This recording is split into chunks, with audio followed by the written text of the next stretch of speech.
Welcome back. It's time for the Yahoo Finance Triple Play, where Rachelle, Emily, and I call out 3 stocks that we're tracking on the day going into the market close. And I'll kick things off for us here today. I'm tracking shares of CCL, both on the percentage move that we've seen and on volume, upsized volume here during the course of today's session. There you're seeing a move higher by about 8.9% on today's activity. And this is something synonymous that we've seen across some of the other cruise line operators that, for many of them, have pushed out the ability to have these re-engagement campaigns alongside some of the customers that they're expecting to come back for this experiential part of the economy. And so with that in mind, we also are continuing to track, of course, fuel prices. Those increases had knocked them back, and you're seeing some of that accounted for over these past few weeks among cruise line operators. But all in all, a big day for cruise line operators, as well as some of the other major experiential economy names, especially those that are in the sky today, and American Airlines, Delta Airlines,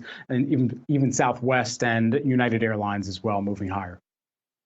And to that point, Brad, just on the broader move that we're seeing across the travel names to the upside, I do think this is interesting when we just track the dip buying, this rebound that we're seeing today in the broader market. Some of the most badly beaten down names from earlier this week are now the ones that are moving most to the upside. The travel names, no exception here. And cruise names aside, we have been getting some negative news, I guess you could call it, in terms of what they're forecasting for the rest of this year, or at least the first half of this year. If you recall, yesterday we had Alaska Air Group talking about cutting capacity as much as 5% in the first half of the year due to rising fuel prices. Booking.com just yesterday said that room nights for over the week ended March 6th were down about 10% compared to 2019 levels due to a reduction in demand in Eastern Europe. So certainly not all good news here for the travel names, but perhaps some of this peak pessimism has now been priced in. We're still seeing them down for the year to date, but at least seeing a little bit of a recovery in these names this afternoon.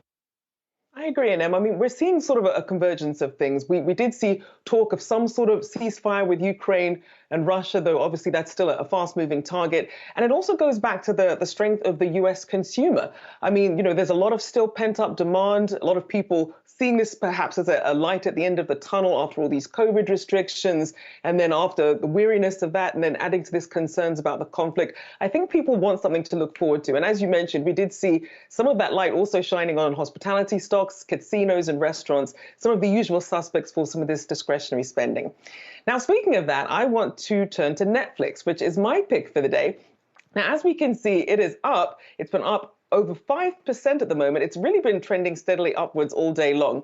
Now, it's interesting because this came on the heels of a note titled "Hell Freezes Over," and that accompanied a landmark upgrade on Netflix by a notable bear on the stock, Wedbush Securities analyst Michael Pachter.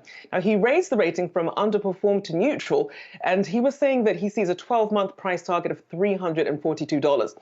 Now, he said that Netflix's first mover advantage and large subscriber base provides the company with a nearly insurmountable competitive advantage over its streaming peers. And as we talk about the peers, obviously a lot of them moving into some of these cheaper tiers, and people are wondering, will Netflix follow suit? Will they perhaps have an ad-supported cheaper tier? Analysts hope so, and the CFO said never say never, leaving the door open just a little bit. I mean, when we think about Netflix and how much upside that even some of the retail investors, but especially the institutions that may have a little bit more money to throw around, looking at this as of yesterday, 50% off of its peaks that we had seen in November of 2021 certainly presents an opportunity, but it does come with that headwind risk of some of the deceleration in growth that the company had warned for. And so on price alone, it seems that at least some of the analysts out there might be setting up where exactly they anticipate Netflix will move in the future, and if they have the catalog and the content to eventually get them there as well. And Rachelle, just to go back to your point, of course, this upgrade that we saw from Wedbush, really do want to underscore how notable this is coming from Wedbush analyst Michael Pachter. Prior to this upgrade, he did have an underperform rating on shares of Netflix for more than a decade. So perhaps one of the reasons why we're seeing the stock react the way it is today. But also in the tech world, I want to shift gears and talk about Bumble. That's the stock that I'm watching today. And we are seeing shares flying higher by more than 39% this afternoon.